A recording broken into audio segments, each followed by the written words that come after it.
Is there an important hole in your life? Are you missing something fundamental and special in your life that only love and special human connections can fill? Do you need help cleaning up those nasty red wine stains, pet stains, and blood stains? Well, we've got the product for you! It's Dad and Sons! That actually happens in the commercial. Featuring the highly oxygenated cleaning power of Matte Visual. Oh, okay. A stain remover, I am. The lye and disinfectant scrubber, Liam Edwards. I'm the utensil for which Matt and I rub together to clean all of your problems. And the goopy shiny degreaser, George Weedman. We stick him in the oven. What do you like, Mr. Clean? How are you guys doing tonight? This morning.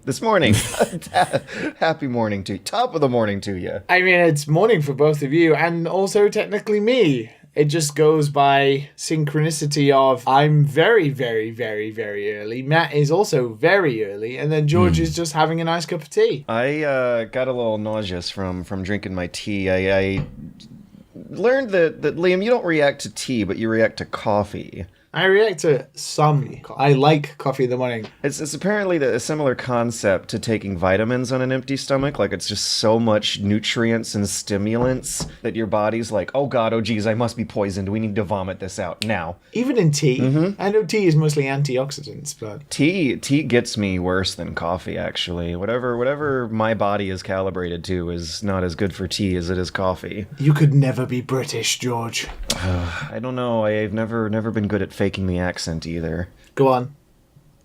You can't say that and then not do it. Oh god. Oh god, I have to? Yeah. Say, my tea makes me nauseous. Oh my god. Marty? My tea. My tea makes me nauseous. Whoa. What? You're fucking bringing a war with those insults. I'm sorry. Okay, so before we started, I drank racist. I don't think British is like. I don't know if I want to get into like semantics of racism. How the line between nations and races is sometimes blurry because of propaganda. Anyways, point is, I drank some tea and felt nauseous and sprinted to the kitchen and shoved a little tiny chunk of bread down my throat because I don't want to feel nauseous, because if I drink tea on an empty stomach, I get nauseous. And last night, in the early morning, I think I vomited a good 6 times. What? Jesus Christ. around 24 hours ago? Yeah. Over tea? I don't know. No. Last night it was... Someone try and poison your tea? It was nachos. Oh. I made some George nachos earlier in the day, and for the whole day, my stomach felt like it had rocks in it. It was terrible. I'm starting to think you can't cook, George. So you poisoned yourself. Yeah. That night, I ate a very rich Campbell's corn chowder, and a couple hours later, the whole days of food just came up, and then I was dry heaving on like a body reaction, like my body wanted me to vomit, but there was nothing to vomit after vomit number 2. So I kept waking up an hour after sleeping to get up and go vomit again. And it was like clockwork. Like an hour to an hour and 20 minutes, I would get up again and wake up and have to go back. And every single time I noticed the sun getting a little brighter out the window every time. George, I'm starting to think you can't cook. What are you talking about? Cooking is like my second biggest We went over this last week. I worked at a cooking school. Yeah, but you keep getting sick. I went to a culinary school. Yeah, there is a reason you are a YouTuber. You know, I do want to clarify one thing, though, from last week. I did say I love the culinary world. I don't like working in it for a job, though. Fuck those people. What, you've had like some Gordon Ramsays in your time? Oh yeah. Some sexual harassment lawsuits in my time. Oh, okay. Yeah, me and restaurant managers do not have a bright history with one another. I'm sure there are some good restaurant managers out there, but... Who was getting sued for sexual harassment, though? Was it you or them? Not me, a female employee of the same restaurant I was working at. Was doing the suing for sexual harassment. What? Ah. You know, I should probably, clarify, because it is a legal matter. I don't know if they ever got sued so much as they submitted complaints to the higher-ups and got the guy fired. Oh, good. At least he got fired. Yeah. Yeah, that is good. Men Yeah. are hot Now he- garbage. We all know this. Now Yeah. he's a YouTuber. No, good experience working in a cooking school. Recommend it. Bad experience working in kitchens. Do not recommend it. Anyways, let's stop talking about me. What's up with you guys these days? I played some games this week. Yeah. One game I started playing today because it came out, and I want to preface this by saying it looks like I don't think I've seen a modern game in the past, like especially a game from a big studio. This game comes from Ubisoft. It's published by Ubisoft. I don't know whether it's specifically just the Switch version of this game that I'm playing. I have never seen a game look so dog shit like a PlayStation 2 game for such a long time. Damn. It is so ugly and buggy in terms of visual bugs, not gameplay relevant bugs, but visual bugs, like popping textures all the time, half of the screen missing, like changing clothes of characters, like going back to like the default. 15? I wish I was. Well, I don't, because the game's... This is the thing, is the game is great, because the gameplay of this game is like a tried and true thing for this series now. It's Trials Rising. It's the new Trials game that came out yesterday or today. Sitting at a 7 point something on Metacritic right now. Yeah, like, it is a Trials game, so the gameplay is as you'd expect. It's the physics, platforming, Trials stuff that... I haven't really played the series since Trials HD, and was it the one that came after? Was it literally called Trials 2? I forget. There was like Trials Fusion. I didn't play that. This is one of those series where they don't use numbers, so I don't even know which one to begin at. Well, Trials HD was the one that blew up on Xbox Live Arcade on the 360 back in the day, and then based on all the Flash games that came prior to that, that was like the big smash hit for, what are they called? Red Lynx or something? And then they got bought out by Ubisoft or something. Yep. Anyway, this is the new one that came out. And I was kind of looking for games to waste a lot of my time this month because don't have much funds to do anything really outside of my apartment but play some games, which I have another story about. So I was like, well, someone gave me Trials Rising, and I was like, oh, maybe this will take up some of my time. And I was reading some of the reviews, and I was watching videos of the reviews, and I was like, yeah, that looks pretty good. It looks fun. It's clear. It looks great. And I had the Switch version. I started playing the Switch version, and I was like, oh my God. Does it look different from the other versions? Like, different is like, you remember when we used to have, like, here's Call of Duty on Xbox 360 and PlayStation 3, and here's the Wii version. Oh, wow. Yeah, where the faces were like all pinched. It's so fucking bad. It's so bad. Like, there are like people in the crowds that have like 3 frames of animation, like a Mega Man animation of just their hands waving. There was like a helicopter that was hovering above like where you're riding, and the helicopter is moving at 30 frames per second because the game only runs at 30 frames on the Switch. And the helicopter's moving at 30 frames, but the shadow of the helicopter and the blades that is on the ground, the bit you're riding it, is like running at like 5 frames per second. So there's this massive disconnect between everything that's going on. Shadows are just lower frame rate. The characters in the background basically don't even have a frame rate. And just like there's so many problems. Honestly, just Google Trials Rising Switch screenshots or look at video comparisons because, man, this game looks like dog shit. I should probably clarify that it is the Switch version of the game that is sitting at a 70-something on Metacritic, which is a hot 78 right now. The others are above 8. Yeah, I've heard that the other ones look a lot better but still suffer from visual bugs. And this game is just, like, ugly. Like, it's not even, like... It has all of these problems visually, but then it's just, like, when it comes to, like, art direction for the game, it very much goes for that motocross, cringeworthy, yo, dude, we got you a new sponsor. Plaster these Fox stickers all over your bike. Like, that kind of Put rad these attitude. tribal tattoos on your pubis. Yeah. you can customize your bike with these black tribal tattoos, yo. Like, it goes for that God. very rad attitude that the only game I can really think it reminds me of, this one specifically, is Tony Hawk's Underground 2. Which wow. is good, silly fun. That is like good, silly fun with lots of cameos of famous people with a great soundtrack and like recognizable locations. Whereas this is just like, they have like YouTubers explaining to you how to play. Wait, what? I don't want to know any YouTubers. It has that very weird like, be an influencer. As well as like a motocross stunt dude. No. If they ever make a Tony Hawk's Underground 3, are they going to like force your skateboarder to post on social media for maximum audience engagement with your brand? Yeah. And it's one of those games where there's like, you get sponsors and you get like stuff. The game has fucking loot crates in it. It's an Ubisoft game, what do you expect?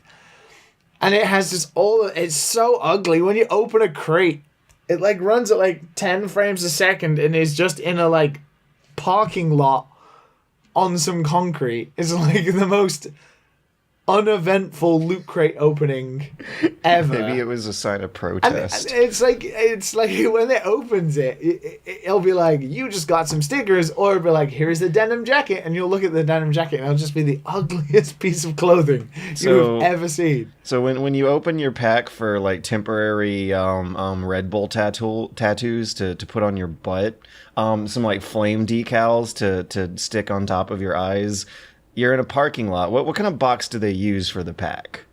It's like a graffitied I don't know, like a big sturdy box. Kind of like something you see on a building site, maybe. And it's got graffiti all over. No, it's like a big sturdy thing. It's got graffiti all over it for that rad attitude kind of feeling. I don't know. Now that you mention it, though, now that it's like a little trashy and edgy, I'm just imagining loot box animations featuring the like most disgusting kind of packaging possible. Just Google videos of it. Like the animation is someone trying to open a blister package and they end up cutting themselves and bleeding and finally get it open after like tearing it apart with scissors. Everything is so ugly in this game, like the art direction, and then all the visual bugs on top of it is terrible. It's so ugly, but it's a really good Trials game. Yeah, it's really good. Like the physics is like they've had so long to like perfect it now. It's like you could, if you were good enough, you could land those bikes on like a pin's head. It's so finely tuned. And like all of the courses now are like these big bombastic places that are in different locations around the world, and they all have like modifiers where there was a level that I got gold on, and then it threw me like this thing that I've been trying to do for like 2 hours now, which is to do like 12 backflips and 8 front flips without failing, and it gives you all of these modifiers to do. And then there's races, and you got ghosts, and you can play online, and you can create your own courses. It's like a really good Trials game that's just in the ugliest skin imaginable. Did you know this series began as a bunch of web games? Yeah, it was a Flash series. Yeah, I looked it up just now. The like first 5 to 8 installments are either on the platform Java or Flash, according to Wikipedia. Did either of you guys play Trials HD when it came out on the Xbox Live Arcade and Steam? Yep. Barely. Have you ever played any of the Trials games? Barely. Matt, did you play any? Yeah. I played a bunch back on Xbox 360. Yeah. So, like, do you remember that kind of weird loneliness of Trials HD? Mm-hmm. Like, just imagine how good that game was, but with the complete opposite setting. Like, instead of that loneliness of the warehouse that they had in Trials HD, it's now literally like you're on a roller coaster and the whole world is watching firing fireworks in your face. Wow. Okay. It's so bombastic and strange, but it's so good when it comes to like just doing the gameplay. The courses are great and the physics is so finely tuned now. It's so weirdly conflicting because you can feel the game and feel the physics, and then you have to look at the screen and you're like, oh, what is this? Oh, it's so gross. But the game is great. I'm heavily conflicted as to whether I like it or not, truly. But I think I'll play more. Because it has a garbage skin. Oh man, it's so garbage. I don't know. I like garbage. Oh no, but this is not ironic garbage. I think the thing I would hate about it is this social media influencer bend you're saying it has. That sounds worse than graphics looking ugly. It's just the kind of style it's going for. There's nothing that's like, you need to post on your social media, but it's all like, customize your rider and get better responses and you can look cool and you can show off to all your friends online. It's very much that kind of rad attitude. And this is all because I'm playing this game all because, for some reason, this week I decided I wanted to really play Divinity Original Sin 2. Ooh. I want to as well. Maybe we can get a co-op going. I really, really Co-op wanted with George never works. Good luck with that. It works on some days. Oh my god. Well, it would help if I could. This is what's gonna happen. You're gonna do a nice co-op with George for about an hour and a half. Then he's gonna leave because he has to go do something, whatever it is. It's always different each time, and then he's never going to come back. We played Apex Legends like 3 days in a row. 2 weeks from then, he's gonna say, "Oh man, we should totally play the Original Sin again." And you already finished the game. Yeah, and George is like, "Yeah, I already finished it." No, but this is right. So I went on a grand adventure. As I mentioned before, and have done for many weeks now, moving to Kyoto has cost me a lot of money, and my entertainment options are limited. So I was looking for like a big RPG to take my mind away for a month, for me to really get in depth with, where I can't be distracted by Devil May Cry 5 coming out or Sekiro until a little later on. Mm-hmm. So I was like, thinking about all of the RPGs I haven't played that have come out in recent years. And I was thinking about Pillars of Eternity 2 and some JRPGs. And then I kind of was like, oh yeah, Divinity Original Sin 2 has come out on consoles now. And I was like, oh, that would be awesome. And then I found out that the Japanese physical version, for whatever reason, only has Japanese and Korean on it. That's surprising. Which is surprising, yeah. Because if anybody RPG? knows anything, yeah, Western games that usually get launched in Japan usually have the original localization on there. Because it's literally, you're taking stuff out. Like, you're literally taking what it already was the base game and taking it out. Usually you have to add Japanese and Korean in later for Western releases. But so I was like, oh, I really want to play this game. And I'd been watching like videos about it, and I was super excited to play it, and then just couldn't get hold of it in any way, shape, or form. So I resorted to influencer-based, ugly garbage motocross game. Wow. I'm sorry. Wow, what a downgrade, dude. I know, right? God. And I was getting really pumped up for playing Divinity, like for this next month. But alas, no matter how much I'd like to co-op with you, George,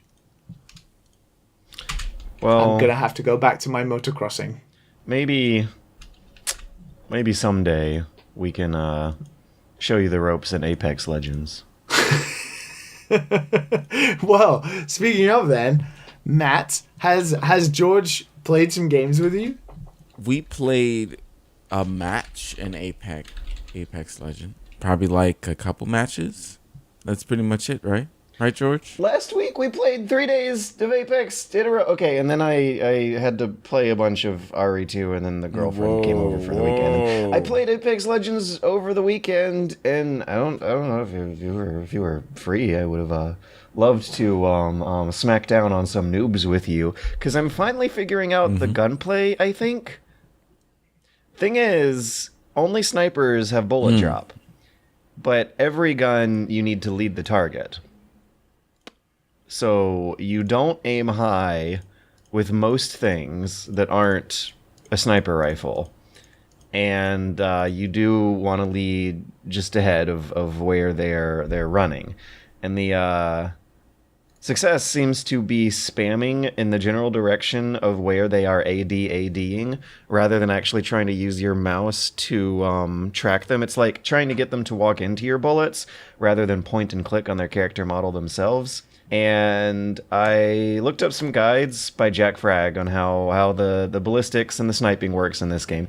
And I'm wondering, the bullet drop is actually really, really intense once you go over 100 meters, to the point where you are supposed to use the hash marks on your sniper scope rather than the little plus sign crosshairs. And I'm wondering if this is going to be the first game that actually gets me in that habit. Because I don't know if you guys ever played a lot of the Armas. The Battlefield games kind of do this too, where you actually have to count the distance of your shot and then how many hash marks there are on the scope and shoot with those instead of the crosshair. It's always a fun little ballistic puzzle that never really works out the way you want for that first shot. It's the follow-up shots that tend to actually connect with bad guys when I'm the person playing. But it's been a long time since I've played a game that requires that out of me, and I'm really looking forward to getting back into that groove. It feels so good to just actually be okay at a multiplayer video game after not being okay at it for a while. Me and Mango Bandito, we won one. I was dead though, but they won one. It's the first win since the first day I got the game. How many times have you guys won? I think I'm sitting at 3. Twice. Okay, so pretty even split between the two of you. Yeah, and I haven't played in like a week and a half. So this was all in the beginning. People have only gotten better. Yeah. And by the time I get back to it, it's gonna be done. I'm gonna be done. But I'm getting there. And I also feel satisfied with where I've gotten in Tetris 99. Real satisfied. You know, I've said my piece, but I think I have reached a point where I feel good about how okay I've gotten at that game, how many times I've seen the win screen, and I'm satisfied now. I feel like I've exhausted my fun with Tetris 99. I'm sure there is more fun to be had, but I think the hook has finally loosened out of me. What, for Tetris 99? Yeah, I could not play anything else for a few days. Yeah, me neither. It's all I could play last week. As mad as it would make me, I just could not put it down until I won something. I honestly don't know how that game makes you mad. I have only ever come second, and I love just playing, losing, replaying, losing, replaying. I always consistently hit like at least top 40 from 90% of my matches, but it never makes me angry. I don't know how it can make you angry. Because it's so unexpected when things go tits up. They can go tits up so fast and so, like I did on my rant previous weeks, contingent on the other players doing good more so than you doing bad. But we looked up the guides. You sent me the Reddit guide on how important badges are. Which means they really want you knocking out KOs throughout the whole match from cradle to grave. That definitely made a difference, but it's like the worst kind. I'm glad that I'm over it right now, because if it was the worst kind of video game relationship, I might not be. But up until then, it was like the worst kind of video game relationship. It was a game where I was like mad and salty and pouty. And I just couldn't put it down. It's like an abusive relationship. Like it taps into something addictive. It is weird because I got an email from Nintendo today saying my subscription was going to run out, and it was the first time where I was like, "Oh no! Oh no, Tetris! Oh no, my Tetris, my Tetris addiction will have to end." But it is getting to that point now where the more I play, and especially the higher level I become. So I'm getting close to like level 30. The more I realize just how good the players who've stuck around and are playing it are. And the system demands speed. Yeah. Well, that's the thing is, if you make it into that top 10, which can happen quite easily, if you don't have, like, at least 2 badges, you will die almost instantaneously once you get targeted. You have to be, like, Hail Mary going for kills in the beginning to stand a chance at the end. It's brutal. Tetris 99 is like the most hardcore, bloody battle royale of them all. The kids kill each other faster in Tetris 99 than they do in Fortnite. And what is that, like, cartoony marketing style for kids that Fortnite has? No, fuck that. Tetris 99 is the bloody, brutal, uncaring, cold reality of the battle royales. Tetris 99 wants you to lose before it wants you to win. Tetris 99 is here to kick ass and take names. Matt, you gotta check it out. Nah, I'm good. I don't need any more stress in my life.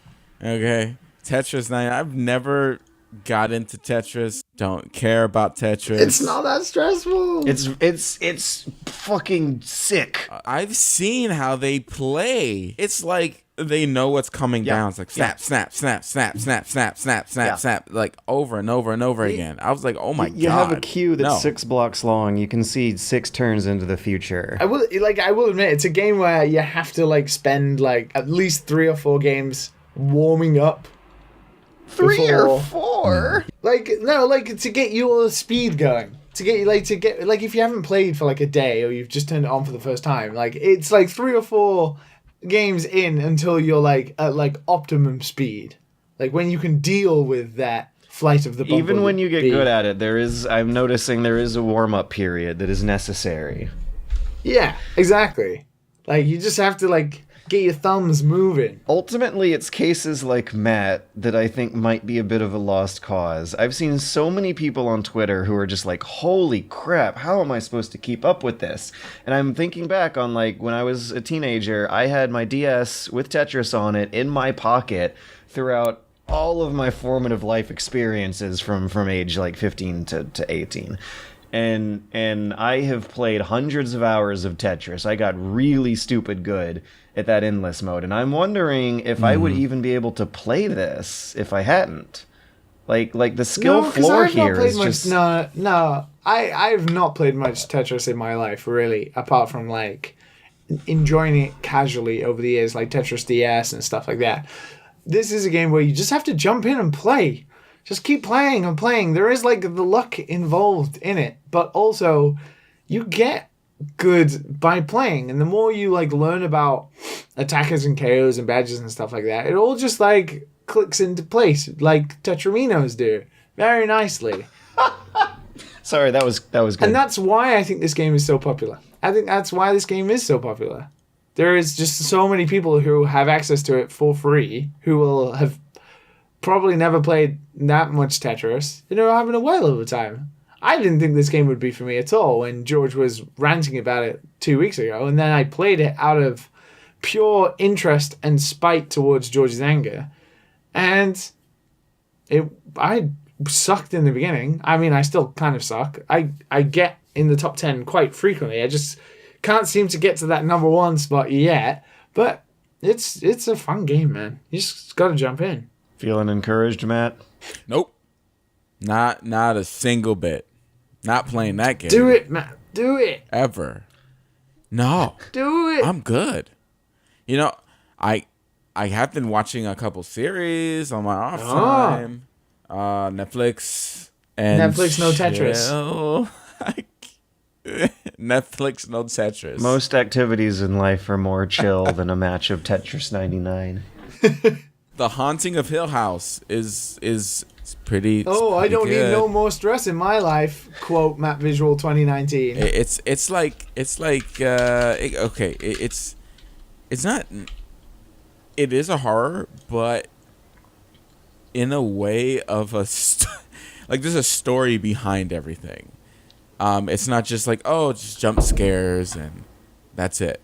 You know, there's a nice little I guess like story connecting everything, and it's really interesting. I gotta say, without Is it spoiling anything. super spooky or kind of funny and cute about it?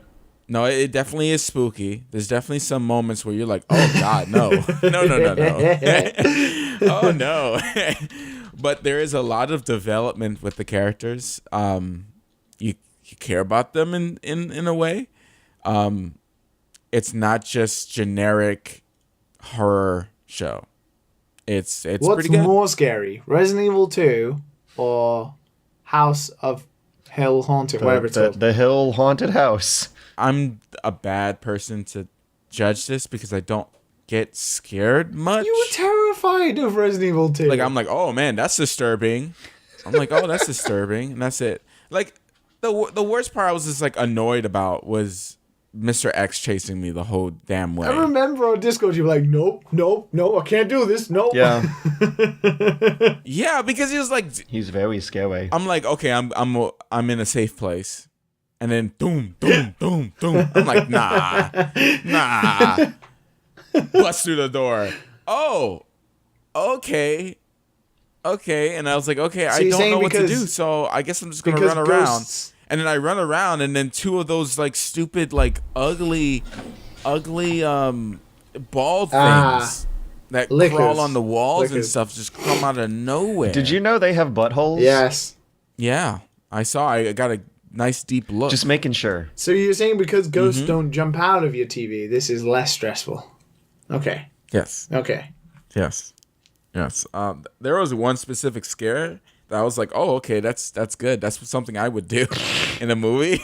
Yeah, there was what, but all the other ones were like, not but that's creepy. Another one is the Umbrella Academy. It's a messy show. Is that the one with Ellen Page? Yes, it is. Is it Mary J. Marvel? Blige? For some reason, I don't know why she's in there. To be honest, because she's not a good actor, but she's in there, and the style of the show is really cool. It seems like they were trying to go for something. It seems like someone's like love child, like this is like, oh, I really want to make a movie like in this style, and execution was okay, wasn't the greatest, but the love was there, and you end up loving the show because you can see like the people who worked on it really enjoyed making it. I think it's worth a watch if you're into a little bit of sci-fi, a little bit of superpowers. It's pretty cool. Wow. Yeah, those are the two shows. The series is based on a collection of comics and graphic novels created and written by My Chemical Romance lead singer Gerard Way. Really? Yeah. Wow. So you're watching some like emo shit. Wow. Damn. I mean, it wasn't emo until a specific part, but yeah. I mean, I guess Gerard Way has to sometimes do some other acts throughout his life. Holy crap, he's 41? Jeez, this guy has perfected the act Time takes us all. of looking like a 17-year-old boy on stage. Jeez. I'm not okay. That eyeliner, that red tie, he had me fooled. I watched another episode of Black Mirror again with a friend, and that was it reminded me why that show made me feel like complete garbage. I was like, oh, this is disgusting. I got a show that makes you feel pretty good. I watched a series that made me feel pretty good. That was hilarious. Which show? It was called Dairy Girls. What? Dairy Girls. Oh, that no, sounds Liam. No, George. Is this some anime like no hentai thing? By Milky That's Animation I'm Studios? out of here. It's not dairy. It's dairy. Milky Animation.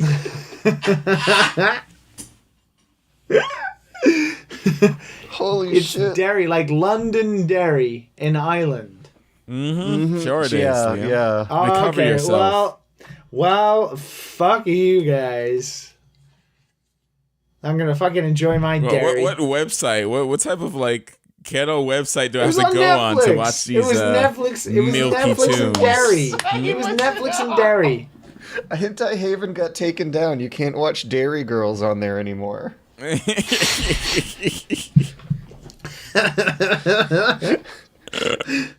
Last time I talked to Americans about pronunciation. Yeah, you definitely can't. I don't see no Dairy Girls on Netflix, you liar. You're just not looking in the. Just because you got child Netflix on the whole time. Okay. Derry, yeah, like Londonderry in Ireland. Ah, wow. Derry, not dairy. To be confused with Dairy. Dairy. Not to be confused with George's hentai. I didn't make the hentai. That was the immediate thing you thought of, though. Oh God! Don't search Dairy Girls. Don't do that. So what is We had an explicit title for last week's episode. We can't have another. what is this series of Dairy Girls about? This particular version of the franchise. No, I was feeling a little homesick recently, and I was watching some brief highlights of like British comedy, like Peep Show and Black Books and all the good stuff. Peep Show and I was Dairy thinking about Girls. what maybe. Yeah, well, I was thinking about what new shows maybe Netflix might have of like British comedies, and there haven't been many like original new series for a while. But this one called Dairy Girls was on their like front page, like, you know, right in front of me, the Dairy Girls. So I googled it, and it had pretty high ratings, like, and reviewed pretty well. And I was like, well, I'll give it a go. Yep. And it was about. So how did the picture in the front look like, Liam? Describe the picture in the front. Well, this is the thing: is you get The cover. The cover. Describe what got you interested. You're trying to catch me out. You're trying to catch me out, Matt, because it is a series about 4 high school girls. 4 high school Dairy Girls. I don't want to talk about this anymore. You walked right into it. It's a good comedy about 4 dairy girls who grow up during the IRA part of Irish history, and they have to go to school and shit, and they're all kind of stupid. And it's got 100% on Rotten Tomatoes. To suck my dick. You had to look that up, huh? Oh, it has 100%. Like, I watch it for the articles. It's 100% on Rotten Tomatoes. It's good shit. It fit in the 50 best TV shows of 2018. It rated number 6. That's so many. 50 best TV shows of 2018. Wow. Yeah, TV. Matt, what are you doing? TV is good or something. I don't know. TV got weird. All the trash that exists on grandma's cable is like not trickling down to us. It was mainly because I was playing mobile games on my mobile whilst watching. Anyway. Speaking of, have either of you guys played Dragalia Lost? What? Dragalia? Dragalia Lost. Okay. Is this another mobile anime? game. Yeah, I'm looking it up. No, I haven't. Wow, with a name like that, I can't believe I have. It's a Nintendo game. Oh, this is another one of their mobile games? Yeah. This is Nintendo's brand new mobile title. That's a new IP that they made in tandem with like Japan's biggest mobile company, Cygames. Yeah. It's pretty good. How's it work? It came out for the US like iOS market and stuff like a couple of months ago actually. And I think it was like a soft launch then, and then the other day it came out for the UK and Canada and Australia and stuff. And I'm currently playing quite a few mobile games for some research purposes. Ooh. So I've been playing quite a few, and a couple of friends worked on the localization side of this game, and I've kind of, because it's a Nintendo game, I was kind of interested in seeing it, how like brazenly like other mobile games it is. If it tries to be like that Nintendo consumer friendly type game, or it blatantly is just trying to make you buy stuff all the time. And to be fair, it's pretty well balanced in that regard. It's got some shitty storyline about a prince whose father betrays him and then takes over the kingdom and whatever. But, like, you get these heroes to accompany you, and then you go on, like, mini missions where you kind of are, like, dungeon crawling through various environments, and they're, like, quick, snappy 3-minute missions, and you just, like, tap the screen to attack, and you can do multi-taps to do combos, and then you can do, like, quick swipes to dodge roll and stuff, and it's like a pretty good reliable? action combat game. Because I've played some it's good. mobile action games with touchscreen controls like that, like a quick swipe for a roll, a press and a hold for a movement, and the system just always had a hard time figuring out what I was trying to do with my fingers. No, this is pretty tight. This is like, you can just tap it to do one attack, and then you can multi-tap to like keep the string of combos going, and then you can do a very quick swipe to roll. You can hold and move to run, but then if you like keep slowly moving it, your character gets faster and faster until they build up into a dash, and it works really well.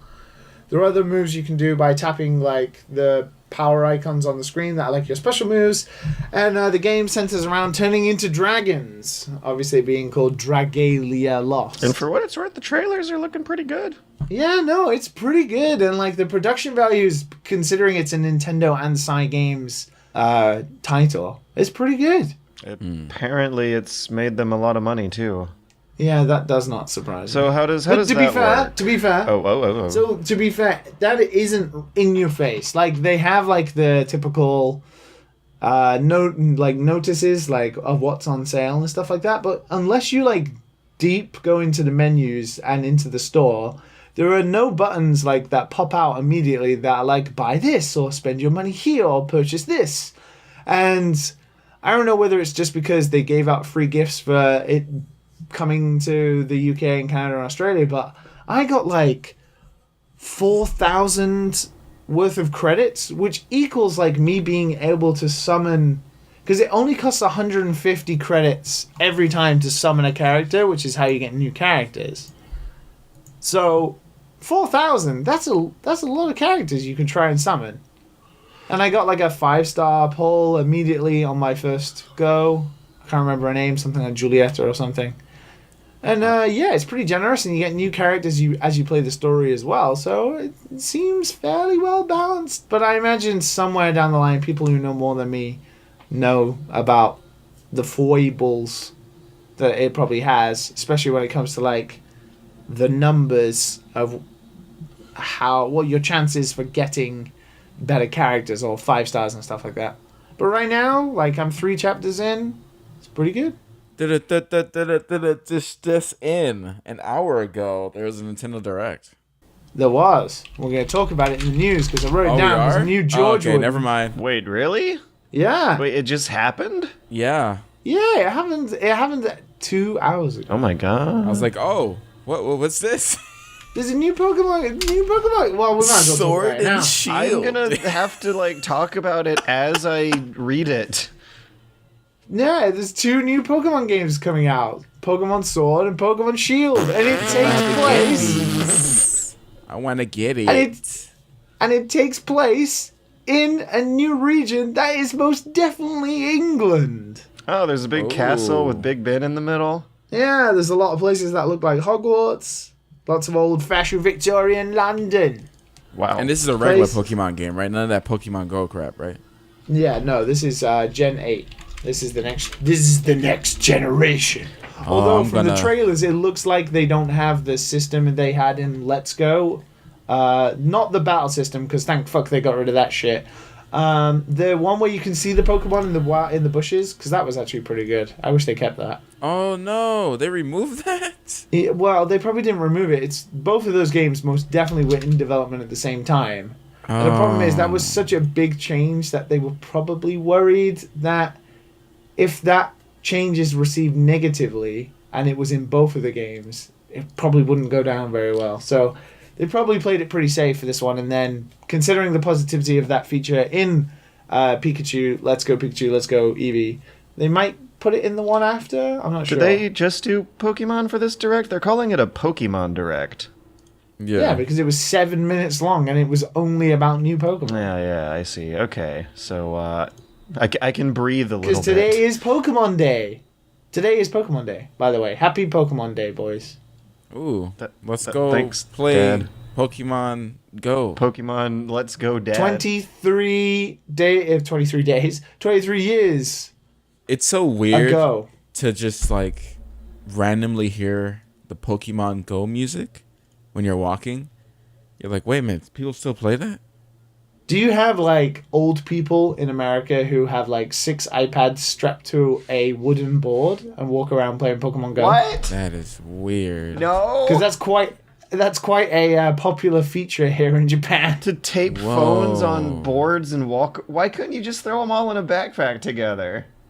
No. Because they want them all on at the same time in front of them for when they do raids. Like Are I they see all connected old to men. like a big battery backup in the bag? Yeah. These guys have like 6 batteries with them. And it's always old people. It's like old men and old women in Japan who have like multiple devices, whether it's tablets and phones and shit, and they have like these wooden boards that I kind of imagine if you were like doing like a piece of art and you had like a board in front of you and you tied it around your neck so it would stay steady and you could draw outside or something. Like one of those boards. And they have like string around their neck to hold the board up, and they have all the devices on the board, and they're just tapping on all the different devices while they walk around the city, going to raid points and stuff like that. And you can always tell when a raid is happening because you'll have like 8 people on their phones standing outside of like a combini or something, all playing Pokemon Go. Are there picture? Okay, yeah. If you Google Japanese Pokemon Go board, the third result is some old guy with a shitload of phones strapped to his bicycle. Wow. Yeah. 1, 2, 3, 4, 5, 6, 7, 8. He has 8 phones in front of him. No way. Yep. It happens. Jeez. Oh God. Holy crap. Yeah. Oh, apparently These guys- he's known as Uncle Pokemon. I mean, there's probably quite a lot of them. I can't believe that this is something that I think is only just now trickling into the West. Yeah, maybe, because it's been around in Japan, like, since Pokemon Go never mind. went off. The image I was looking at was a Taiwanese guy. This is happening all across Asia. Old people are loading up their phones and playing Pokemon. I would like to know what the demographic age is for, like, Pokemon Go players. Like, the majority must be old people. Wow.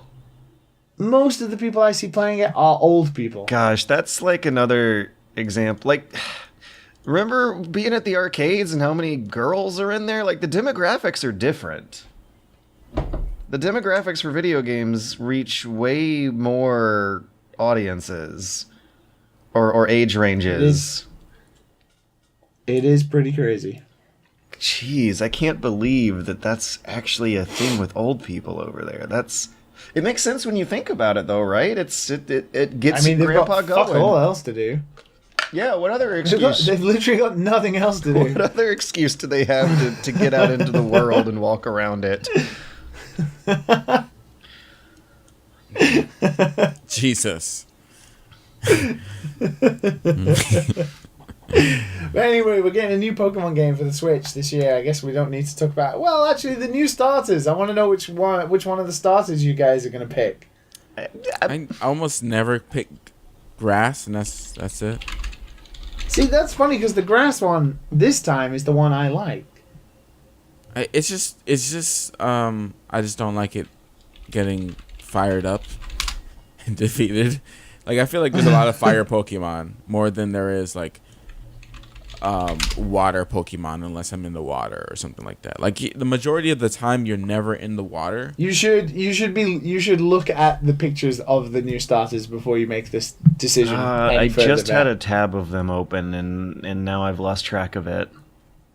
I mean, it won't be hard to find them. I remember them right all now. looking like little bipedal humanoids this time. Mm-hmm. Yeah, you got like a monkey grass. You got a rabbit fire.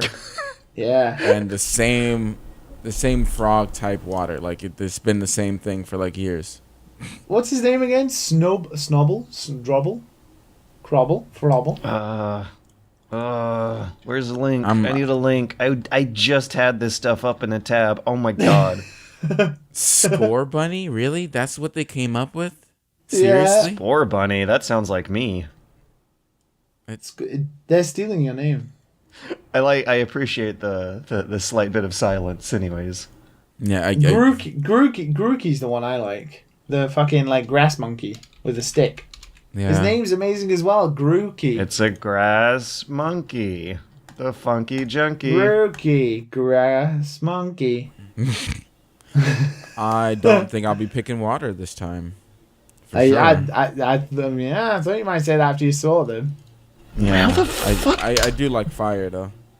Last time I typed in Nintendo Direct and sorted by new, I got like a nice little list of what happened in the Direct, some pictures of the starters, and then I closed the tab and looked up stuff of Dragalia, and now it's just gone! We have Grookey, the grass monkey.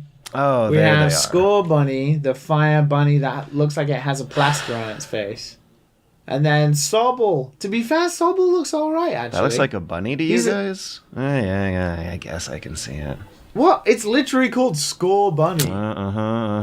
I'm Oh, you're the experts on bunnies, aren't you? Bunny Yeah. Hop. I'm looking at this character and it looks more like a tiny Pillsbury Doughboy to me, but They got really lazy with these names. Like Grookey? Seriously? Grookey's a good name. Yeah. I'll not allow you to the ending of besmirch- monkey, and they snapped on some words, and that's it. Score Bunny? Seriously? Jesus Christ! So lazy. so is this the big is this what everyone's been waiting for? The Pokemon title that blurs the line between handhelds and consoles? Is this what the Switch was built for? Are we never gonna have to make another Switch game again? Well, no, I mean, it's probably they're obviously going a lot bigger with the region. It seems to be pretty massive, has like a variety of different like levels to it. It looks like you can also finally see the Pokemon world from street level angles Yeah, it looks like it with an art budget. has a lot of variety to it as well. I mean, I'm surprised they went with the name Sword and Shield. That is the one that sticks out to me as pretty strange. I don't know. They're gonna have to keep thinking up of new things. Pokemon male and female. No, but if you look at the logo, man, it's gonna happen. It's totally gonna happen. if you look at the logos for the Sword and Shield, though, they have like a wolf head on top of them, and obviously, as we know, there are no animals in the Pokemon world. There are just Pokemon. So who are these wolves? Well, I mean, they just named it Score Bunny, so there might be more animals in this one. Pokemon. They already did Pokemon Sun and Moon, Pokemon Yin and Yang, Pokemon Socialism, Pokemon Communism. Yeah, that could work too. I could totally Pokemon work. George, Pokemon Matt. Pokemon Democrat, Pokemon Republican. Oh, Pokemon Obama. Pokemon Bernie, Pokemon Trump. We could go on. I'm inevitably looking forward to the when they do the expansions like with Crystal and Yellow, they're obviously gonna have Pokemon Sword, Pokemon Shield, Pokemon Gun. Oh my god. So That's like the silver version. Yeah. if I want they Pokemon do Bath, Pokemon Shower. I want that. Pokemon Shower, Pokemon Bath. Yeah. Which do you So pick? good. God, Bath they or could just showers? pick out. Okay, yeah, no. Nintendo basically has a grab bag of potential Pokemon installment names because they do the Splatoon Splatfests. So you can do like Pokemon Dogs or Pokemon Cats. I can't wait for Pokemon Taco, Pokemon Pizza. Oh my god, that's such a fucking hard choice. Pokemon delivery, Pokemon DiGiorno. Jesus Christ. You know what? This is probably way funnier to us than it is to anybody listening right now. Oh man, what a confusing way to Pokemon YouTuber, Pokemon influencer. Oh my god. I want to see what they evolve into, and then I'll make my choice. I want to know what. Oh yeah, me too. I guess what the expansions are going to be called: Pokemon Shiny Shield, or like Pokemon Luster Sword, Laser Sword, Laser Sword, Force Field Shield. What? Because then they need adjectives, you know, like Pokemon Ruby Red. Pokemon Pointy Shield. Oh my god, Pointy Shield. What about Pointy Sword? Wouldn't that work better? It's a Pointy Shield. Yeah. Pokemon Sharp Sword and Pokemon Sturdy Shield. People are telling us to stop. Can you hear them? I can hear them. They're telling us to stop. Yeah. Let's. But the thing is, we're recording this literally an hour after the direct, but this won't reach people for another 4 days. So by the time it comes out, every single one of the things we just mentioned will have already been said on Twitter in some form. We're about to find out how easy it is to come up with this shit. Pokemon body wash, Pokemon soap. Pokemon shave, Pokemon don't shave. It's time. Pokemon beard, Pokemon shave. I'm going to the bathroom.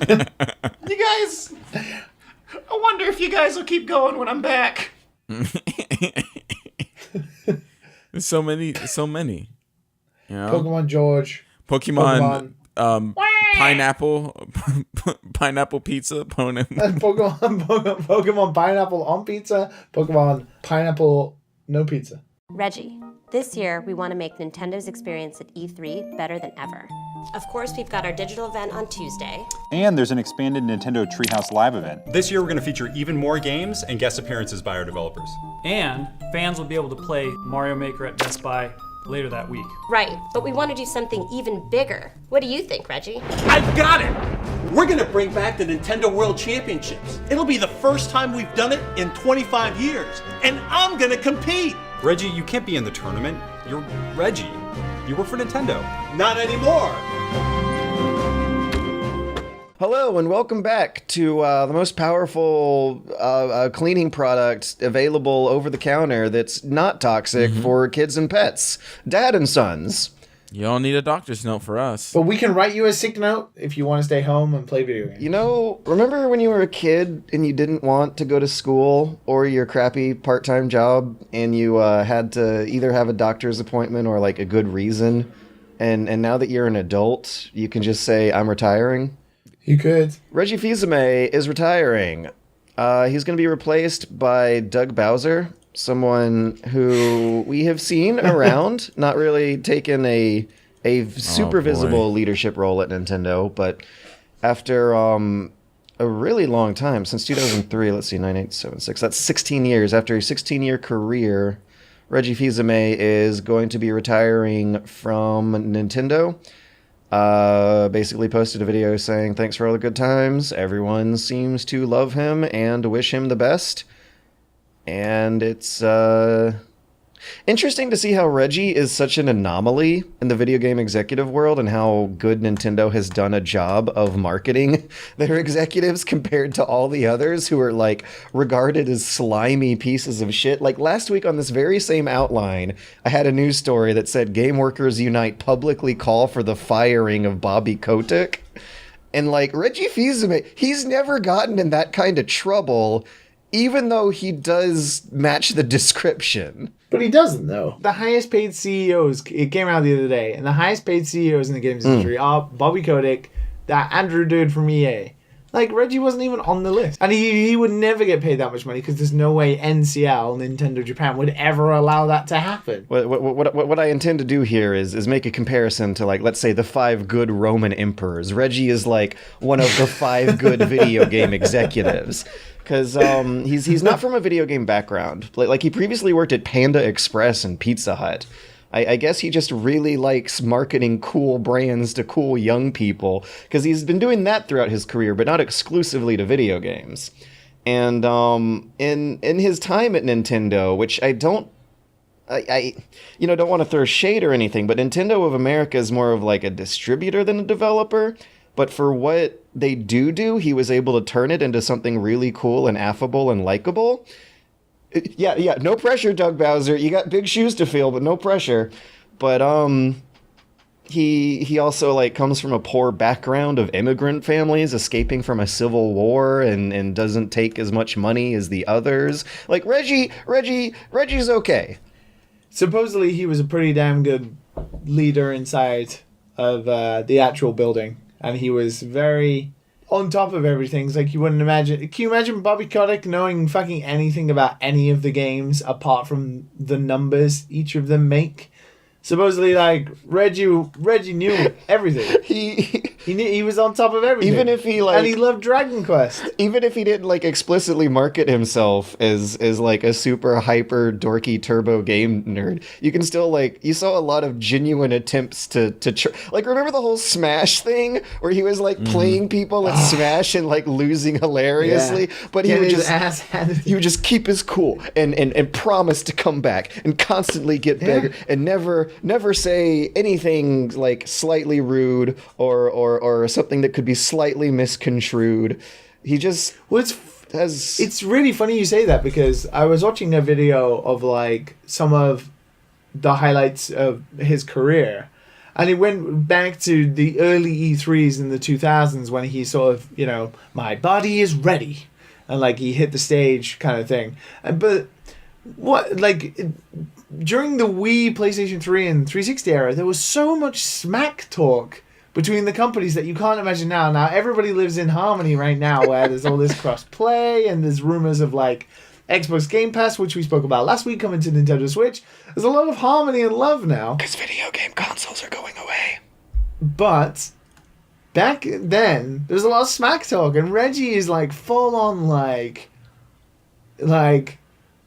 There was when PlayStation, when Sony announced the PlayStation 3's like price point for the PlayStation 3, and it was like what, $599 or some ridiculous shit, wasn't it? $599 with Ridge Racer. Yeah, and then Reggie was like, "Yeah, well, Sony did us a favor because no one should ever sell a games console for that price. That's ridiculous. Gamers want good games." And it's like, fuck yeah, Reggie. He's saying all the right things. He's like, games are for everyone. We want everybody to be able to play games. Hardcore gamers, your grandma, we want them all to play games. He said that he knew how to smack the talk and say the right things. Reggie Racer. Remember his grand E3 2004 entry where he's just, I'm ready to kick ass and take names. I'm about taking names and kicking ass. All of his lines are delivered with this like flatness that is, it's like an enthusiastic flatness. Can you imagine having the balls as well? Like, he wasn't the president at the time. He was like the head of brand and marketing at the time or something. Something like that, Can you imagine being like told, "Oh, this is your first E3, nobody knows who you are. You need to come on stage, you need to introduce yourself." Well, this kid-friendly, family-friendly brand. Yeah. This company that have been, for historically very friendly. And he's like, "Yeah, sure, I know what to do." I think the hardest. Reggie, I'm here to kick ass. The biggest and the best Reggie, the biggest and the best Reggie giggle I ever got was a tweet I saw where the person writing the tweet said, "When the girl you're hanging out with invites you upstairs," and then it just showed a little clip of Reggie looking straight into the camera in front of like a brick house with a door. He just looks straight at the camera and says, "I'm sorry, I have to go and play Animal Crossing New Leaf on my new Nintendo 3DS. Nintendo 3DS. He's so memeable. Yeah. And this is the beautiful thing about him. He knew he was. And they were so smart to use that to their advantage. And the amount of like videos, especially like, have you seen like some of the ones they did with Mega 64? Yes, yeah. Oh god, it was so good. But do you think Doug Doug Bowser is gonna do the same thing. Well, I don't know if he look. Reggie. Yeah, I don't think he has the personality, but he probably changed his name to Bowser. Okay, they're certainly gonna go places. There's with allegations to be made about some maybe letting them up because of the name, not the. I'm sure Doug Bowser will be fine, and I'm sure they'll have a lot of fun calling him Bowser. It's funny you say that. I had this discussion with somebody when it happened, and I was like, "Do you reckon that there is even a 5% chance that it obviously hasn't happened on purpose because of his name, but when he does get promoted through the years, do you imagine his colleagues are like, well, of course his name is Bowser. Yeah, and they just kind of pass it. With a name like Bowser, who best to give the reins to Nintendo? They're obviously not just going to give him a job, but definitely over the periods of time, there must have been some sort of, well, he is called Bowser. This is in a sales job. Jerry Sales just got promoted. Yeah. His last name is Sales. Jerry Sales. Jerry Sales. That sounds like such a used car salesman name. Of course he's good at sales. I'm Jerry Sales, and I'm located at the lot on I-95 off of exit 21, and I'm here to kick ass and take names. I think. Well, he will be missed. Yes. Yeah. I wish him all the best. 57 years old, in good health. He's a lovable, I think, the video of him saying goodbye was retweeted, fucking, 500,000 times. He's a fucking executive of a video game company. He's easily one that's putting out mobile gacha shit that you would think would make people mad, but I feel like Reggie's an element of damage control. Decent mobile gacha shit. Okay. Compared to bad mobile gacha shit. No, but he's borderline a celebrity, and he's obviously earned a pretty penny in his years as being in high positions. So fucking good on him. Go and enjoy Dragon Quest on your brand new... I must play Dragon Quest on my brand new 3DS. I can't go upstairs with you tonight. Into the sun, Reggie. Be off with you and enjoy your days. So, I'm just trying to think. Before I move on to a sad topic, I just want to throw in one affable, fun Reggie story again. And I think what I want to remind us all is that video he made with his son, where he pretends that his son is going to be president of Nintendo, and he just runs out. That's not his son. Was it an actor? No, it's I believe Doug it's Bowser's Bill. Son. I believe it's Bill. I believe it's Bill Trinnan's son. Oh, well, the child. Point is, there's this great moment where I think it is Doug Bowser looks over at Reggie and says, "But you're Reggie. You work at Nintendo." And Reggie just points his finger up in the air and declares, "Not anymore." Not anymore. Prances out the door. And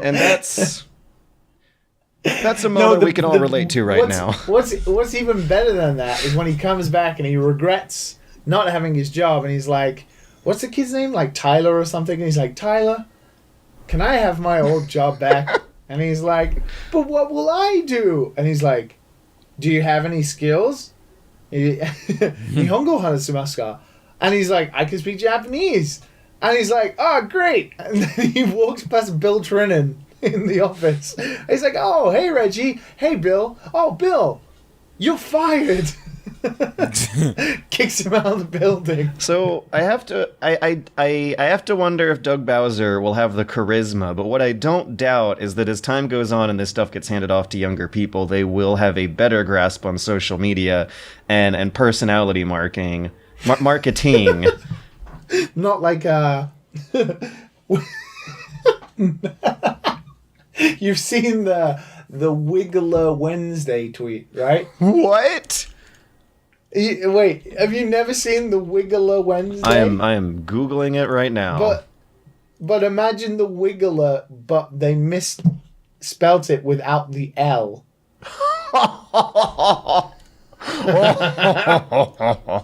All right. I'm putting a link Matt, to that. Matt, have you seen that? No. Link is going in man. Skype. Link is going in Discord. Link is going on the description. Type Wiggler Wow. just without the L. Oh God. Wah. I like there's a wah in there for you, George. Wigger Wednesday. That's ooh boy. Whatever What PR a guy did typo. that. What if Reggie made that typo? And we'll just never know. That's why he's getting let go. Yeah. Oh, yeah. Because he's like, oh, God, oh, geez, I made a really embarrassing typo. I need to retire before they trace it back to me. This seems to have come from your office. One could argue this is not safe for work, Reggie. Does he get called into a Japanese office and like get scolded? Is that stuff? I don't know. I think if you try to describe to Japanese people why Wiggler, spelled without the L, sounded like another word that was something derogatory, I think it would just pass over their Oh, heads. yeah, this is a careless mistake. Anyways. You know what a wigger is, right? It's just a white boy who's adopting black culture. Like it's just Yeah. Yeah, I remember high school. you know, like Eminem.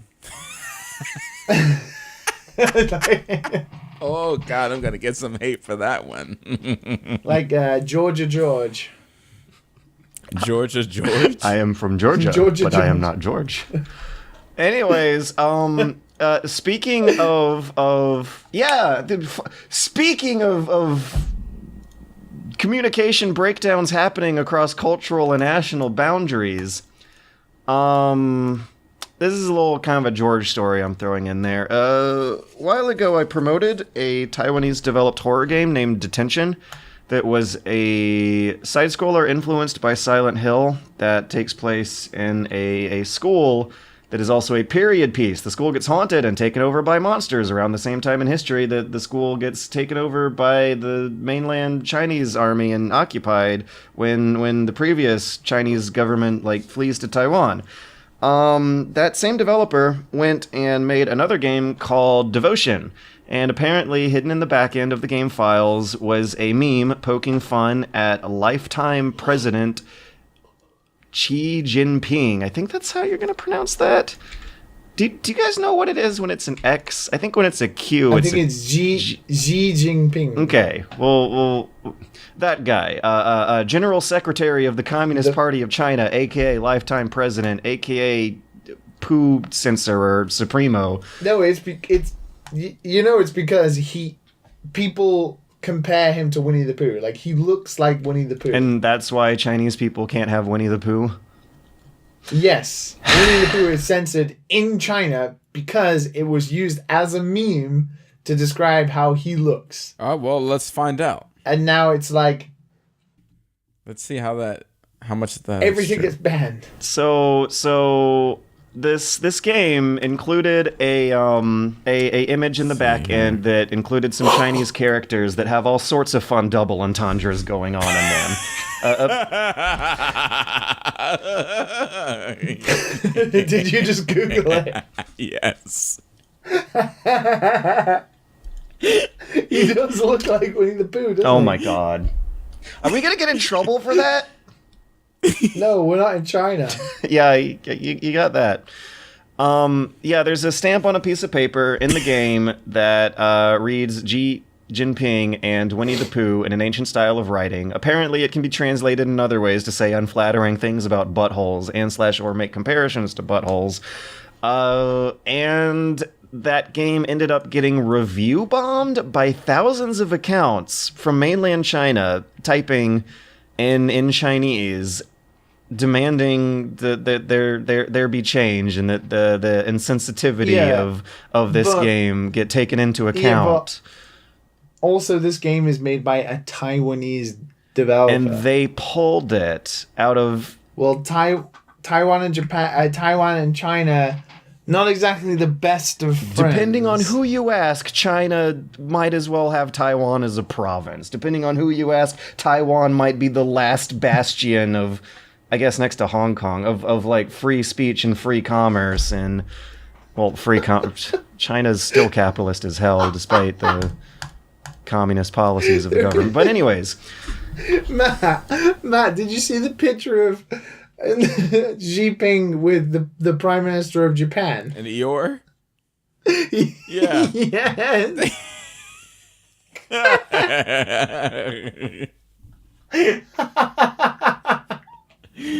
Oh, man. We're gonna get buried in sand.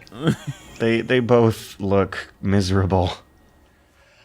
I mean, this is disgusting for censorship and Yes. stuff, but to be fair, not to be fair, but what did they expect? What do you mean? What did? If I'm 100% honest, what did what did they expect for their game to here?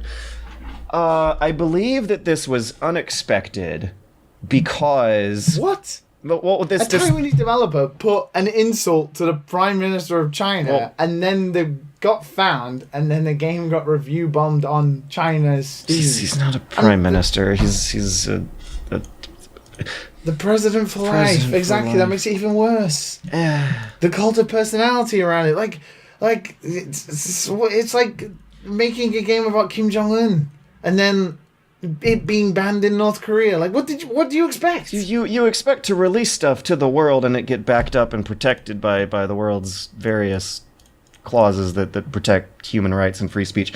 What you also don't expect is to see really like massive armies of trolls coming out of China. I guess nowadays that's less unexpected, but I don't know if you guys ever really pay attention to your social media accounts, but the Russian trolls are abso-fucking-lutely the worst. Who are just like so incredibly mean for no reason and voluminous.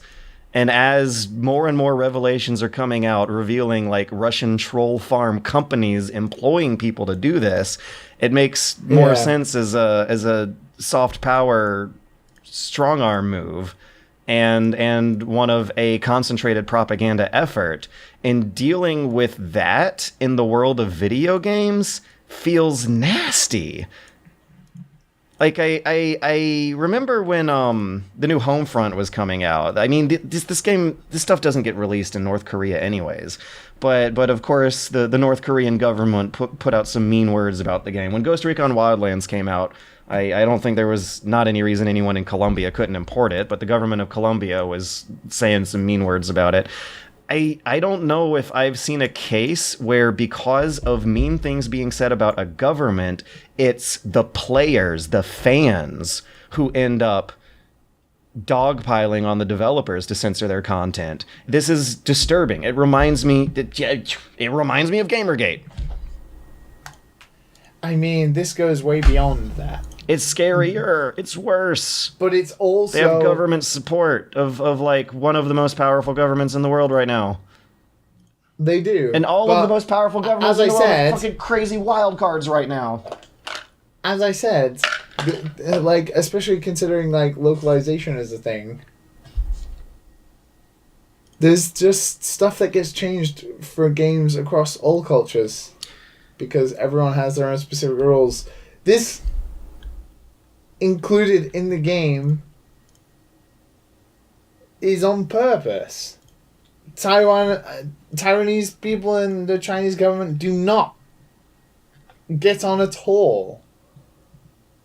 They are consistently at war of words with each other about China ruling Taiwan and Taiwan being its own state of independence.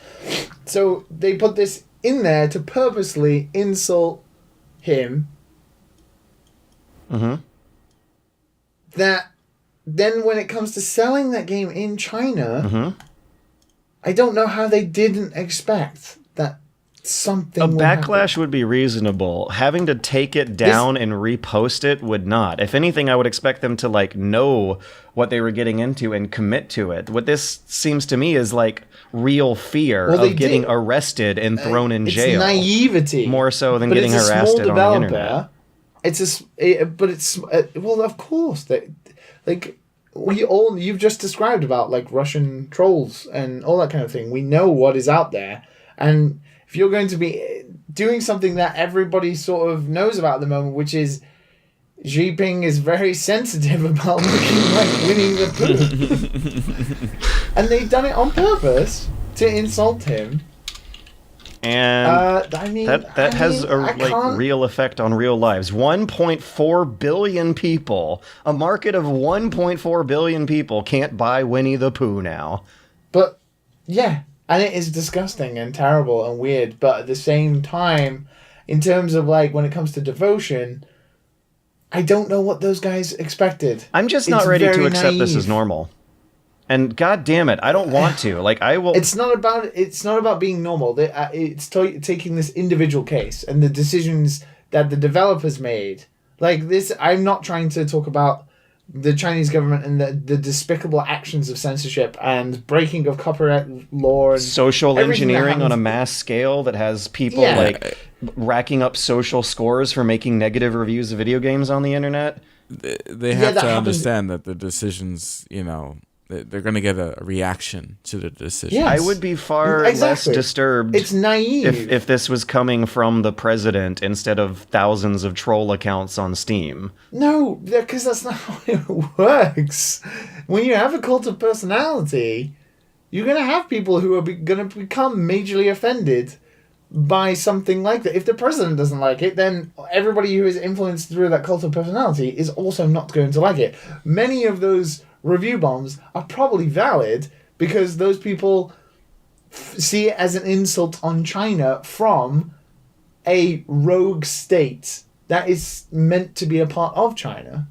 It's not like an American game that is insulting him. It's like a rogue state from China in their eyes, from developers who obviously have purposely gone out of the way to insult their. It's like trying to insult Donald Trump on purpose to Trump supporters, and then thinking you're not going to get any backlash for it.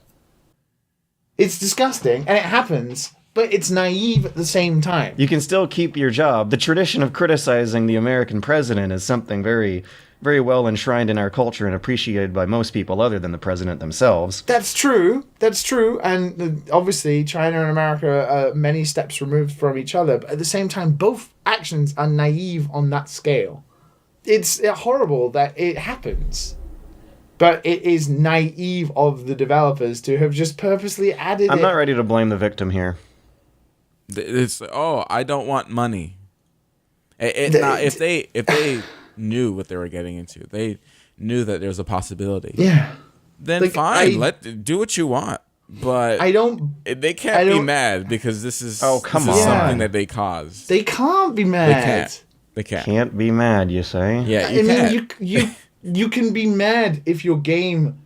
You can be mad if your game is being removed from Chinese Steam because it's a game from Taiwan and it got troll bombed because of that reason. But this is them purposely putting something in the game that was hidden on purpose for their detest of somebody through a very hilarious way. But they knew if it was found, people wouldn't be happy, but they kept it in anyway. This would be funny if they didn't feel under a legitimate threat of danger. Like, that crosses a line, in my opinion. That's not...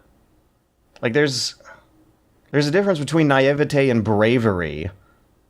Okay? No, but they understand the tensions between the two countries better than all three of us, and they will have understood the effect it will have had in China if found. And it was found very fucking quickly.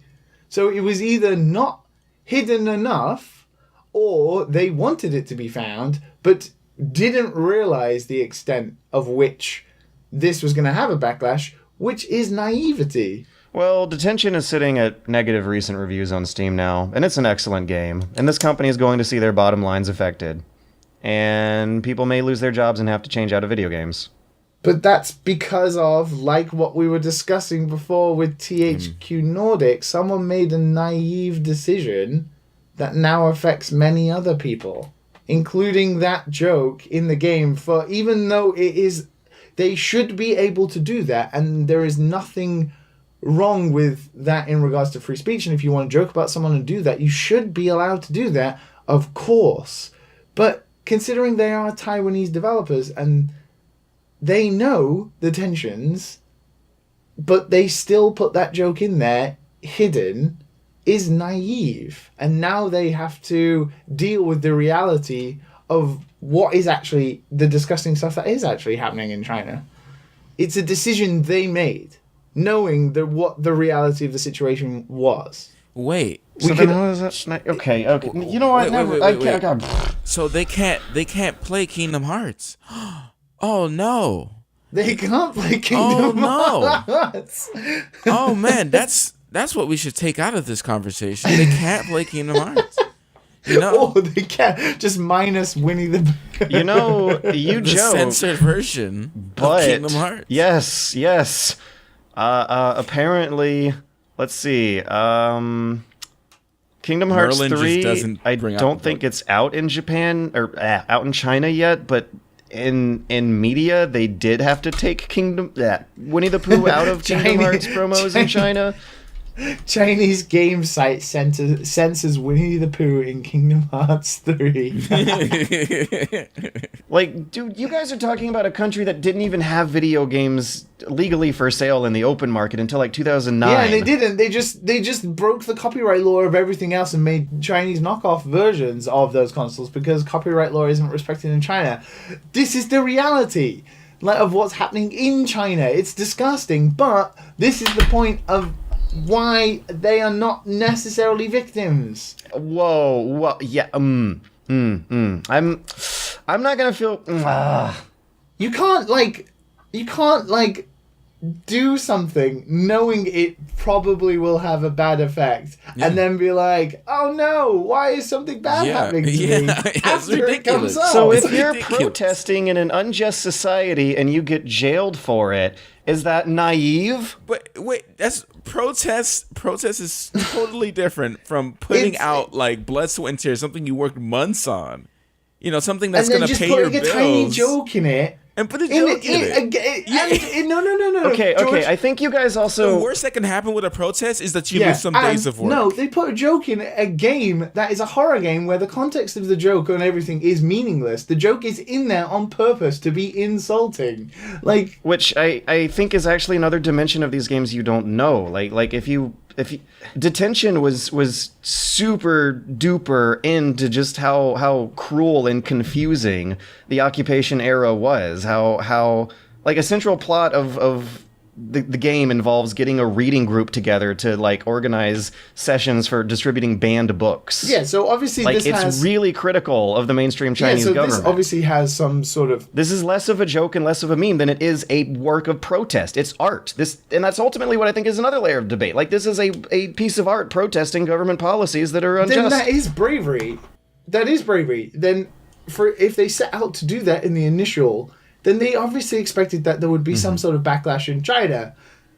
But then to go a step far and have a modern joke in it that is hidden, maybe in the context of it being this historical thing about the struggles between China and Taiwan, it makes more sense, but it's still the same thing. You are still going to expect that in China it's going to have some massive backlash. I don't think it's really fair to see someone suffering under a absurd system and just be like, oh, it's... No, I agree with you 100%. Of course I do. What I'm trying to say, and Matt too, is that you can't do it and then expect it not to be received badly and then be upset that it was received badly. No, the reason you're upset that it's received badly is because you live in an unjust system. That's the kind of the point of martyrdom and protest jailing. But they don't. They live in Taiwan. They can do whatever they want. They don't have to sell it on Chinese Steam. They could sell it in every other region and it would I think be fine. China still has like jurisdictional control over a lot of aspects of their lives. In terms of like selling the game on Steam, I don't think that would matter. The Steam community is banned in China. The storefront is still there. Oh, damn. So they initiated, they did an apology.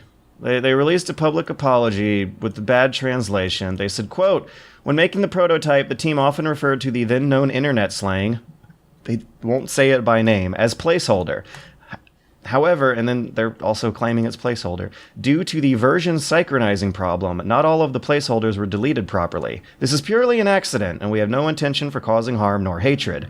The said art material has been taken down and replaced at the evening of February 21st. This incident indicates the fact that Red Candle Games' project management has failed to function. As a game company, Red Candle Games has immense room for improvement. We are deeply sorry for the trouble it caused everyone, and that we sincerely ask for the forgiveness of our players. Man, that pisses me off. I just want to blare Fight the Power on a ghetto blaster down the street now while wearing a suit. It's like, I don't know how this is an accident. It's like, oh no, I tripped you and then stabbed you and then put you inside of a bag into my trunk and then off the... Like, oh, I'm so sorry. No. It was the placeholder art, which we use because it insults the Chinese president we hate so much. Oh no, some of it got left in. Oh no, we didn't mean to do that. Whoops. Oh no, I modeled Ellen Page. You know, it's just like, oh, come on, David Cage. Come on. Bring David Cage into this. Man. You know, sometimes you gotta mention David. Man, you know? now I'm bummed. I'm bummed and we gotta do Dad Did. I'm bummed for them, but it still kind of like is their own fault. Oh, yeah. And it's John Lewis's own fault for getting arrested for standing in the white people parts of Atlanta in the 60s. It's not the same thing. If you're selling a game, and you've made a brave step to make it about Chinese occupation in Taiwan, you're already painting a target on your back. But if you're trying to be smart and make a living, and you have to deal with the realities of selling games in multiple cultures, this is not something you would do if you wanted your game to be a success. Oh no, this is turning into that other argument. Unreasonable aspects of an oppressive society. Getting in trouble for something stupid is the point. The act of protest is supposed to highlight how stupid it is to get in trouble for what should be innocuous, normal parts of life. I don't think they are trying to do that, though. They are trying to make games to make a living. It's called market research. In a lot of the world, it's perfectly normal to insult the president. In fact, it's encouraged because it might mean that the next president's going to feel pressure to be better.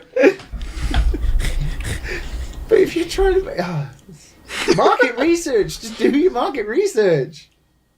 Let's hear our audience members try to do market research. You're selling a game. Look at your potential markets and what the problem is. If you want it to be like a success and not have backlash, don't have placeholder art as an insult of a president.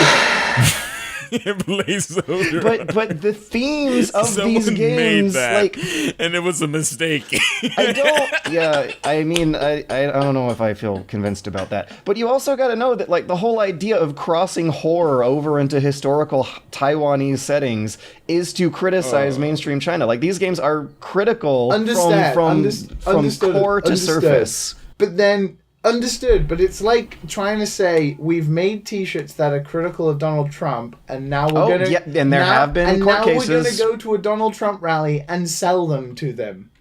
I want to hear about the Korean War. You're not gonna sell any T-shirt. You're actually probably gonna get beaten up. If you get right, and at that point, then it's a protest move that highlights how stupid it is to get beaten up for selling T-shirts that don't placate the Trump fans enough. That I don't argue with, but at the same time, did you expect to get punched or did you not expect to get punched? Because that doesn't make it any less bad. I agree with you, but when you're trying to just make a living and you're skirting already a dangerous territory of making games that are these sort of pseudo protest titles, like if you want to not paint a target on your back and just be able to sell the game like they did with the first game, which didn't have any backlash. So, no, they couldn't release that in China. Then why did they release this one in China? to sneak in some dissident material Well, to China. then there you go. There's thrown what do you expect? Like literally You guys just are what do still you talking expect? about this? Oh my god. Okay. Matt, stop censoring Winnie the Pooh.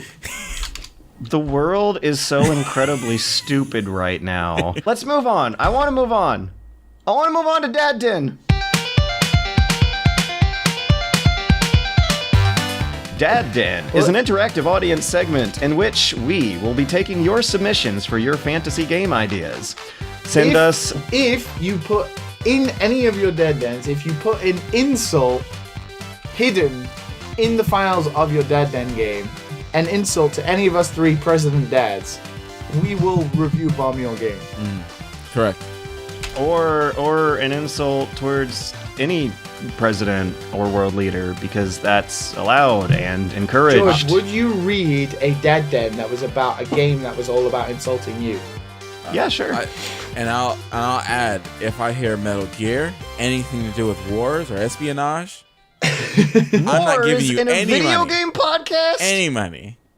Well, Matt, luckily for you, this first game features one of them. How in the world are you gonna have a video game without a romanticized conflict between two opposing parties that's like really easy to depict through combat and war? Ah! I just slapped the mic! I've been playing a motocross game. That doesn't have any. Tamarin W. submitted an idea. I've been thinking about a game in the AA range that explores the concept of the stories of war while still maintaining more typical shooter game. Matt, Matt, come back. I want to apologize Matt, don't walk out while the also studio. questioning. Matt, don't walk out the studio. Get back here. I guess it's a video game with war in it, so... I'm back. The name! The game is at present untitled. Feel free to name it what you like. It would explore the third-person viewpoints of two soldiers of different ranks during World War II or the Korean War. One is a commander stationed out of harm's way who is a tactician but has never personally served on the battlefield. When the player is controlling the commander, they're safe to roam the headquarters, learning about the goings-on of the war through NPC dialogue, documents, and tapes. This commander is totally detached from the actual conflict and is meant to communicate to the player that they are free to do as they like with soldiers they're sending into battle. After making decisions on a war map, the player will then be transferred into the perspective of a soldier receiving those commands for his platoon. The platoon is filled with identifiable and hopefully likable characters who are each given time to make an impression and bond with the player. Valkyria Chronicles. I see parallels here. Gameplay as the soldier is simple as they have two weapons, few grenades, basic Halo control scheme. The commander is going to make decisions that this platoon is sent out to fight, with only brief respites from the violence. The game does not safeguard the player from that violence, instead of forcing them to make choices on the battlefield that they will put their lives of their platoon at risk. If a member of the platoon dies, and they will, they are dead and there is no saving them. Fire Emblem. Fire Emblem. Over the course of the game, XCOM. the two perspectives will show the moral breakdown of the platoon leader who struggles to keep his friends alive while following his orders. For the commander, the tone will be that of attempted triumph in the face of great adversity, while the tone of the platoon will be more similar to Tim O'Brien's The Things They Carried. Though there is no perfect run, I guess that means the game's going to be designed to be impossible to allow for perfect runs. People, including the platoon leader, can and will die. It is primarily a story-based game. It'll have a realistic but nevertheless cel-shaded style of art, such as found in the Dishonored series. This is done to preserve the game as the technology grows. Its art may not feel dated. The game will be allowed 2 years of dev time, in which a budget of $15 million will be allotted. This is a game about a story, and effort should be taken to make the story something players will only really feel familiar with from high-quality scripted television. Well, considering Game of Thrones costs about $15 million an episode, I don't think you'll get that. Oh. But what about the idea? It sounds the same. Hey, anything different? There's no... Like Matt says, it sounds the same, and also immediately from the... Sorry, Tamarin. Immediately from the... It would explore the third-person viewpoints of two soldiers or different ranks during World War II or the Korean War. Well, when you pitch a game, you have to have an identity of the game. You can't just be like, well, this game just takes place in a war somewhere. You have to give it some identity. What part of World War II was there a specific battle where two people who one was a commander and one was a troop where they had to work together with a platoon to overcome this adversity, or during the Korean War, was there a specific moment where the war changed? Like, especially if it's a heavily story-driven game, you need to have some identity. You can't just drop your game into a war and expect that things will fall into place or that people will be interested. Well, what's the name? As Matt said, he doesn't want to hear anything. What's the name, George? I don't see it on here. It's Untitled. Feel free to name it what you like. Generic. No. So yeah, I think following up on because I think there's some cool stuff here. But when Liam was like Valkyrie Chronicles, yeah, because it seems like the identity is more vague 20th century Total War scenario. Yeah, but when you pick rather something, than any you specific have to have an one. identity. Yeah, You gotta have something. Mm-hmm. Especially when you're fighting in a market where, for the past fucking 20 years, there have been like 5 war games a year. Yeah. But the thing that maybe they should have put more push towards earlier in the pitch, and the thing that I am interested in is the asymmetrical gameplay here of combining strategy and shooter, which has been done to varying degrees of success in the past. But it isn't strategy so much as it's just making story decisions, right?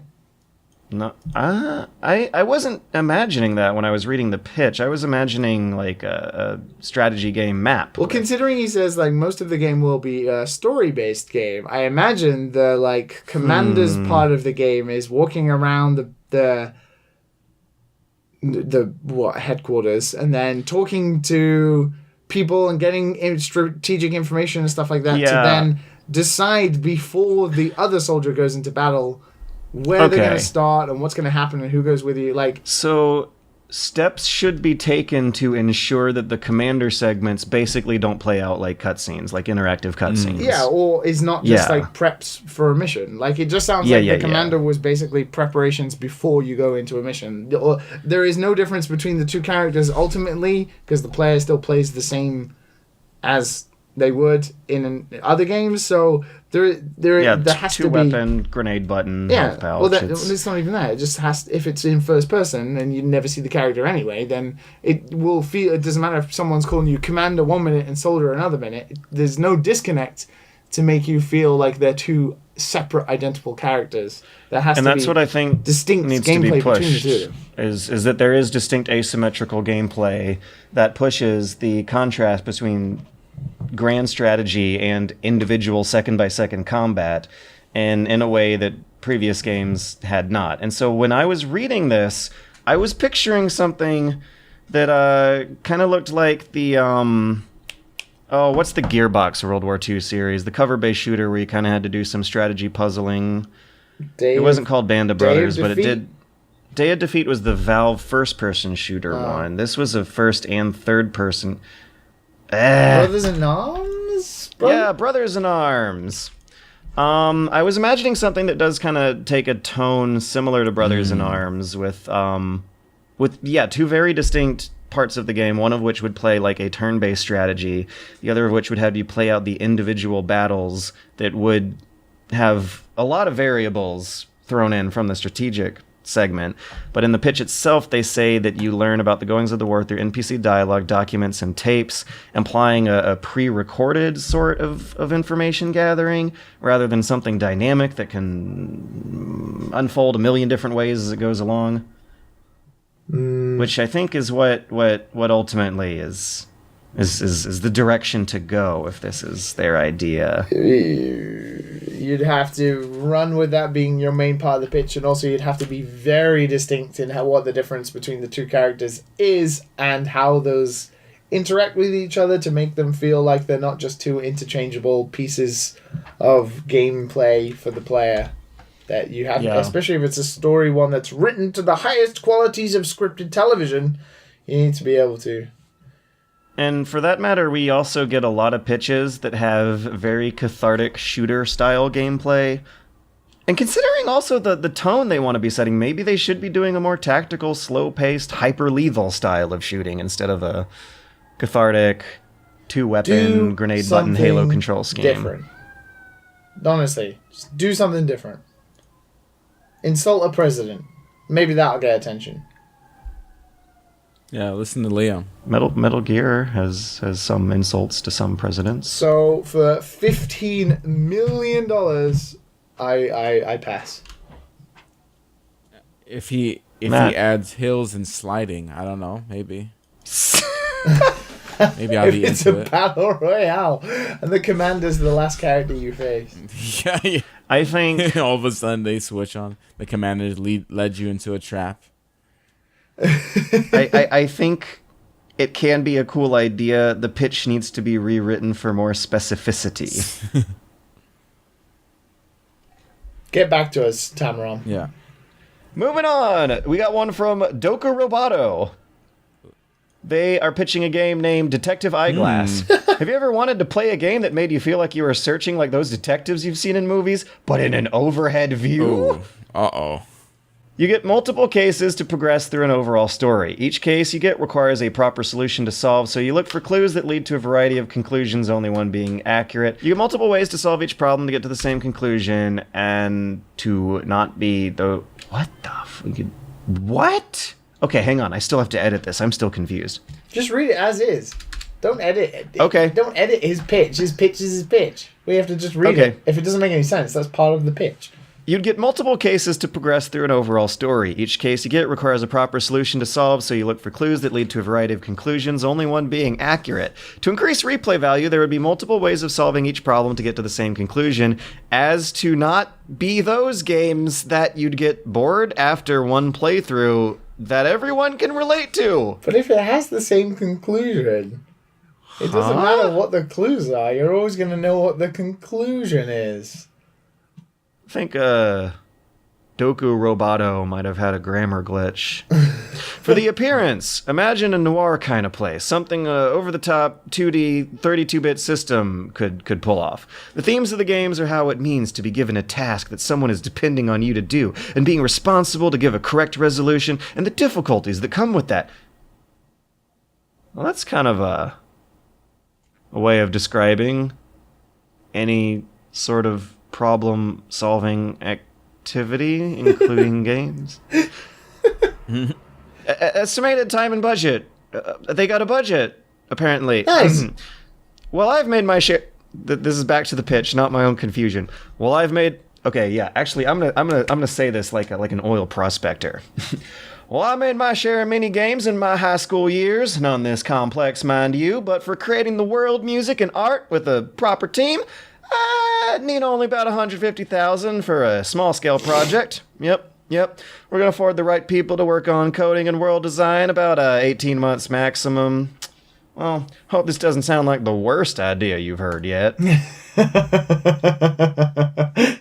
I mean, it's... I'm like... Not... My brain is all fucked. I feel like I'd just give him the money just because he sounds crazy, and I'd like to see what kind of disaster he would make.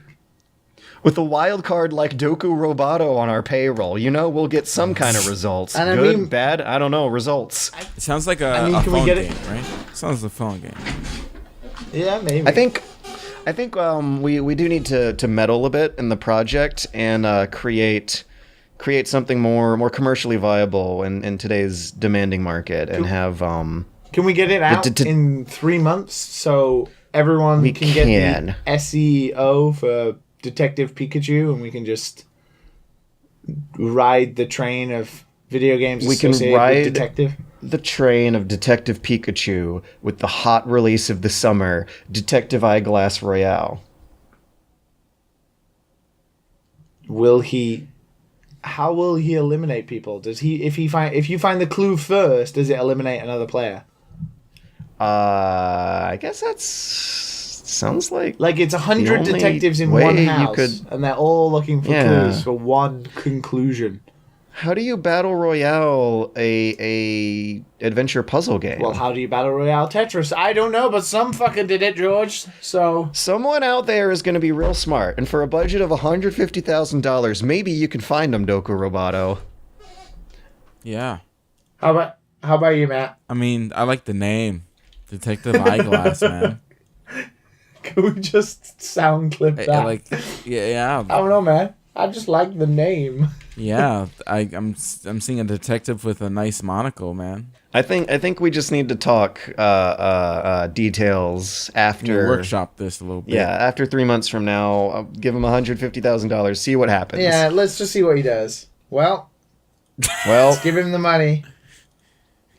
That's gonna be a waste. I mean, guys, I feel a little bad. Actually, you know what? I don't know. Should I feel bad? There's not really, but I just feel bad. Wop, wop, wop, wop, wop, wop, wop, wop, the world sucks. And it's on fire. I can't play Divinity.